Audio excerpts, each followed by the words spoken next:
वलाइमात अलमुस्लिमीन व आमात हैं, और फरमाया कि अल्लाह ताला के लिए, उसकी किताब, उसके रसूल के लिए, और उम्मत मुस्लिमा के गुमरानों मुसलमान अवाम सब के लिए खैर खाई।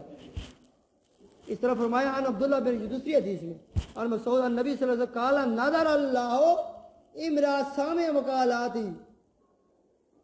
ये वो हदीस है जिसमें दावत का पैगाम है कि अब्दुल्ला बिन मसूद रज़ियल्लाहु अन्हु रवायत करते हैं कि हुज़ूर नबी करीम सल्लल्लाहु अलैहि वसल्लम ने अल्लाह ताला फरमाया कि अल्लाह ताला उस शख्स को शादबाद रखे, क्या रखे, या उसके मुंह को शादबाद रखे, हंसता मुस्कुराता रहे हर वक्त, जिसने मेरी एक हदीस सुनी और फिर उसे अपने ज़हन में महफूज कर लिया, वह हफज़ा वह बालगा, फिर उसे अच्छी तरह याद करके फिर उसे आगे ऐसे ही बहने ही मिनो अन आगे पहुंचा दिया, तो उसमें ना कमी की ना बेशी की।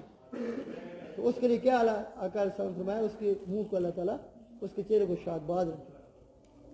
इस अबलाग की हिकमत ये है कि नई हामिलीन जो है फरुब्बा हामिलो फिको इला मन हो अफकाओ मिनो सिलासतुन ला युगिल्लु अलैहिन्ना कल्बु मुस्लिमिन। और फरमाया कि 3 चीज़ें ऐसी हैं जिससे मुसलमान के दिल को हरगिज़ ख़यानत नहीं करनी चाहिए। 3 चीज़ें ऐसी हैं जिससे मुसलमान को हरगिज़ ख़यानत नहीं करनी चाहिए। सबसे पहले अल इखलास वल अमल लिल्लाह, कि कोई भी अमल है सिर्फ अल्लाह ताला के लिए खालिस करना।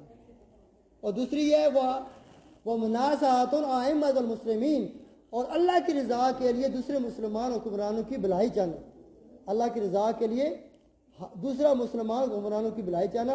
और तीसरा वलज़ूम जमात हो, और तीसरा ये है कि मुसलमानों की जमात के साथ मिले रहना, यानी आप अकेले से खैर खाई का नहीं कर सकते, तो कोई जमात अगर है तो उसके साथ क्या करें, आप उसके साथ मिल जाए।